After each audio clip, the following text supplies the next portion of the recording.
Phenytoin versus fosphenytoin. Basically, they work the same. I mean, they have the same efficacy.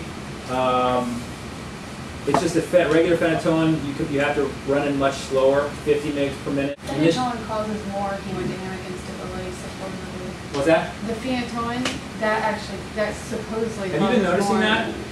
Yeah, and I've actually, with the FOS, we've seen people go into PEA from it running too fast. The FOS? Mm-hmm. Oh, geez. And I mean, they Yeah. come out of it. Yeah. But we have seen them Brady down into PEA. Right, so that's why if you can run it slower, run it slower. Yeah.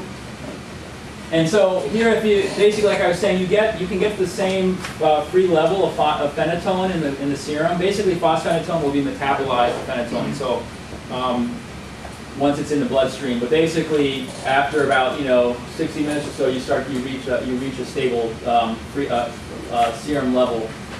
That's why we check. You can check a level anywhere from 1 to 2 hours afterwards. Of course, if you keep going in time, this will continue to go down, and that's why we need to add their maintenance therapy, within the next 6 to 8 hours to make sure that the levels stay within therapeutic range.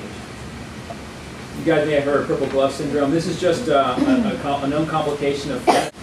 Frankly, this is a lot less common than the cardiovascular problems, but it's something to be aware of. Refractory status. So if the patient has failed Ativan, the patient has failed fosphenytoin, about a third of them will be refractory. And that's where we need to move on to more aggressive management. Here are your options. Again, it could vary completely from place to place. Our epileptologists have gotten together with our NSICU team and have come up with their own protocol. But basically, we start with Versed drips, midazolam drip. That's not even on here. Oh, there it is. Yeah, midazolam would be the next one. Pentobar is popular among the residents because it's so effective, but it's got its problems. By the way, as you guys know, once you're into this stage, the patient's got to be intubated. Propofol seems to work very well, but it's not a favorite among our epileptologists, but it works well. In summary on that, status is a neurologic emergency. It can present as a patient who is just acting a little bit off to a patient who is in a coma. And they may or may not have any clinical signs whatsoever of being in status. But anyone who's altered with no clear reason, especially a patient who has some kind of CNS disease, you have to consider status as being the explanation. If you ever wonder where these electrodes are going, again, those numbers that are odd are on the left side, and this is time you're looking at it from this side. So that's the left side, this is the right side. F, this is frontopolar, F is just frontal, okay? T is temporal, so here we are temporal. P is parietal, O is occipital, okay? And the electrode, this would be what we would call a, well, basically the electrodes are comparing two different places, two different sides of the brain. The electrical activity between the two sides of the brain are summarized to make the waves.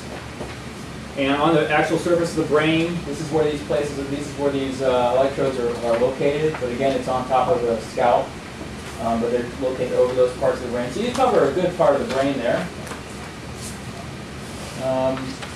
This is just showing you the most common montage we use, bipolar, or longitudinal bipolar, or also known as the double banana, because they look like a banana right here. This looks like a banana, and this looks like a banana.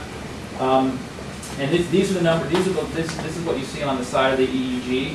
Again, the left would be here. So FP1 to F3 is the channel that's showing electrode activity between here and between these two electrodes. And then the next one is F3 to C3, which would be these two. And then C3 to P3 would be these two. And then P3 to O1 would be these two. So this is called longitudinal, okay? And then the next one would be the mirror on the opposite side, okay? The next four would be FP1 to F7 to T3 to T5 to O1, that's this one. And then its mirror, which is on this side. So that's all that's really showing is the activity between those areas. Things like how high is the voltage, how symmetric do things look. We want it to be nice and symmetric.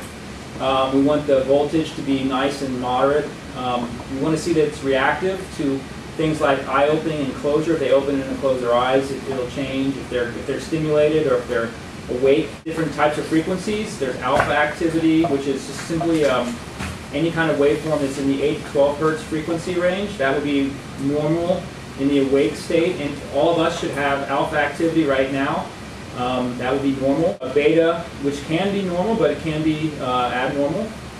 And then the slower ones, theta, which is 4 to 7 hertz, and delta, which is really slow. Just because, but if we were all sleeping right now, we could be having theta activity, be totally normal. Okay, so in the sleeping state, that's a normal EEG is going to look totally different than an abnormal one. Just an example of a normal EEG. Remember I said the 8 to 12 hertz frequency range is normal. Yeah. Well, if you count the number of waves here, 1, 2, 3, 4, 5, 6, 7, 8, 9, 9.5. That would be falling within the alpha frequency, and that would be considered totally normal. Okay. Now, just for your own information, you might find this interesting. For whatever reason, we're not sure. When a patient closes their eyes, the normal comes out very nicely. So this patient's eyes would be closed. Okay. Once they open them, for whatever reason, it's harder to see it sometimes. It's there, but you see the voltage becomes much smaller. Okay. And does anyone know what this is right here? This big wave here? Startle? What's that? Startle? Startle? Nope. All that is an eye blink. You guys have heard of slowing in the past. There's focal slowing, there's generalized slowing. Just thought you might find it somewhat interesting. Focal slowing means it's just in one part of the brain, okay? And here, if you look carefully, you can see this looks pretty nice and normal here, okay? 1, 2, 3, 4, 5, 6, 7, 7 to 8, this is okay. But if you look over here, this is the right side. So I would say the right side is fairly normal looking, okay?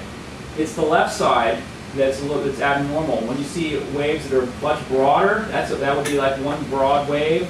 That would be one broad wave. So on the left side, and then here you've got more slowing. So the left side on this patient has some focal, what we would call focal slowing, okay? And that doesn't tell you much except there's something wrong going on the left side. They may have a stroke, they may have a tumor, they may have a bleed, okay? Anything can cause focal slowing. Mild gen slow. Remember when I told you a normal rhythm would be in the awake stage is 8 to 12 hertz, right? So you should see 8. You should be able to count at least 8 of these waves in a 1 second period. So anyone who's mild gen slowing would have doesn't really achieve that 8 hertz frequency range. Again, it has to be generalized, not focal, but generalized, the whole thing. So if I count here, it's kind of hard to see the lines here, but 1, 2, 3, 4, 5, 6. Okay, doesn't get up quite to 8. So this would be in the theta hertz frequency range. This patient would have what we call mild generalized slowing. Also not specific. It could be a lot of things. It could be that the patient has usually it's like a metabolic abnormality, like hypoglycemia, or they're just toxic for whatever reason. Doesn't really tell you much, except that there's something diffusely going on that's not normal. So this is a little bit more severe. You can see there are episodes of relative flatness, but you can also count some waves here, like 1, 2, 3, 4, 5, 6 there. But here you got 1, 2, 3, 4. Here you got 1, 2, 3, 4.5. So this would be a little bit worse than the last one. And then this would be severe generalized slowing, where it's just kind of broad delta, what we would call delta, 1, 2, or 1, 2, 3, getting up to 3. Electrocerebral silence, just want to show you this. This would be a patient who's essentially brain dead. When someone's in status, our goal is to get them into burst suppression. If they're on a pentabarb coma, you can over-suppress them, and if you do that, it looks more like this, okay? But if you under-suppress them, you're going to see status.